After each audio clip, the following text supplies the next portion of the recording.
चचेरे भाई बहनों के बीच शादी बीमारियों का घर, फैल रहा संक्रमण, करे तो करे क्या, कैसे रोके भाई बहनों की शादी, खराब हो रही नस्ल, चिंता में पाकिस्तान। दोस्तों, इस्लाम दुनिया का दूसरा सबसे बड़ा धर्म है। इस धर्म को मानने वालों की संख्या अरबों में है। 7वीं शताब्दी के आसपास जब इस धर्म की उत्पत्ति हुई तब इसे एक सबसे आधुनिक धर्म बताया गया। इस धर्म के नियम कायदे बेहद आधुनिक और वैज्ञानिक, लेकिन समय बीतने के साथ तमाम अन्य धर्मों की तरह इसमें भी कई त्रुटियां हुई। ऐसे कई नियम कायदे बनाए गए जो इस्लाम की मूल बातों से मेल नहीं खाती हैं। खैर, आज हम इस्लाम की कमियां या अच्छाइयों को लेकर बात करने नहीं आए, बल्कि आज दोस्तों कहानी एक ऐसे इस्लामिक मुल्क की है जहां हर लड़के की पहली पसंद उसकी चचेरी बहन होती है। इस कोशिश में वहां आधे से अधिक शादियां परिवार के भीतर हो जाती हैं। ऐसी शादियों की वकालत करने वाले इसके कई फायदे गिनाते हैं, लेकिन सच्चाई ये है कि इस कारण ये मुल्क बीमारियों का देश बनता जा रहा है।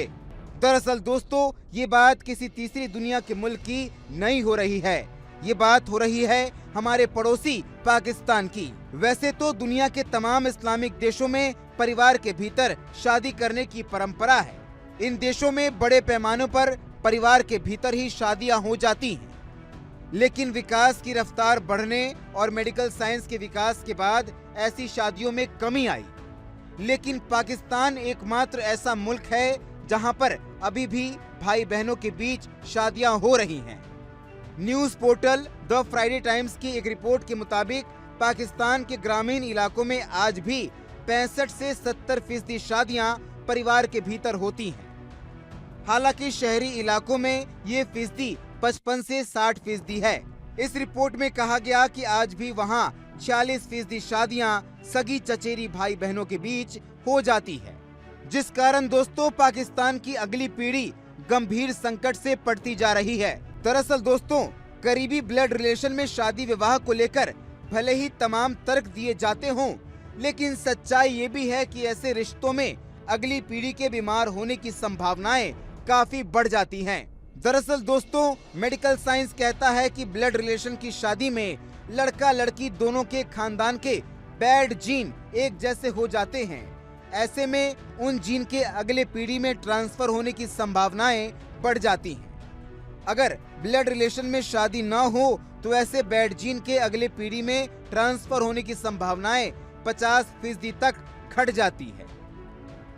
इस रिपोर्ट में कहा गया कि एक नॉर्मल समाज में 2 से 3% एबनॉर्मल बच्चे पैदा होते हैं, लेकिन जब ब्लड रिलेशन में शादी होती है और उनके बच्चे होते हैं तो उनमें 6 से 8% के एबनॉर्मल बच्चा पैदा होने की संभावनाएं बढ़ जाती हैं। ऐसे बच्चों में sickle cell anaemia, blood disorder, thalassaemia और फर्टिलिटी में दिक्कत आ सकती है।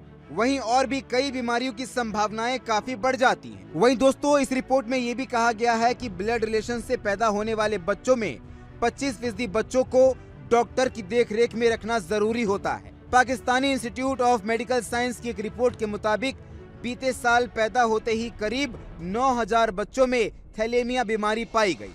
यूनिसेफ पाकिस्तान की एक रिपोर्ट के मुताबिक जन्म के वक्त प्रति 1000 बच्चों में 78 की मौत हो जाती है, जो दुनिया के औसत के करीब 2 गुना है। लांसेट ग्लोबल हेल्थ की रिपोर्ट के मुताबिक पाकिस्तान में सबसे ज्यादा वंशानुगत बीमारियां पाई जाती हैं।